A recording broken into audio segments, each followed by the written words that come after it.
Най-добрият аналог на Мега Маре. Здравейте хора, продължаваме поредицата с успешни аналози. Мега Маре нашумя много през последните години, но самия бранд Орто Париси не е с изключително богата история. Самия той е на пазара от 12 години. Един много успешен техен аромат.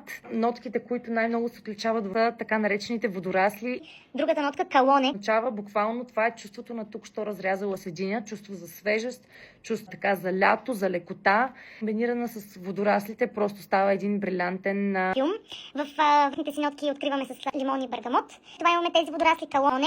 В базовите имаме мускус, амброксан и кедър, които правят аромата изключително траен и с огромен шлейф. Воларе е също така бранд, който тепърва набира популярност. Даден през 2023 година в Дубай. Първият парфюм, който аз закупих и съм изключително впечатлена, припокрива на 99%. Първо да започнем от бутилката, изключително тежка, точно така както изглежда Мега Маре. И така усещане за лукс, още когато отвориш парфюма. Много ми харесва спрея.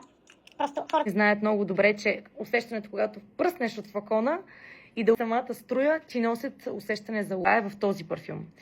Точно по същия начин се развива. 24 часа ми беше на китката, когато го пробвах на кожа. Дрехи няма какво да коментираме, даже ме страх да го пръскам на дрехи, защото аз не обичам много агресират върху дрехите и да ги усещам постоянно. За мен този бранд Воларе е откритие. Ще продължавам с любопитство да изследвам техните аромати, поради ги няма почти никъде заредени. И да се обстоятелства в Дубай, все по-трудно ще се здобиваме с тези парфюми. Нямам търпение да пробвам другите аромати, за да ви кажа отзивите си. Стана любим аромат, той се носи точно сега пролет и есен, защото съставките са му по-така леки, по-ефирни, с предвид доста унисекс. В началото е малко по-агресивен, след това се развива доста. И на женска кожа, може да се носи от двата пола. Това е от мен. Препоръчвам ви с две ръце Мегадолс на Воларе или ако искате оригинал, един прекрасен бранд Орто Париси.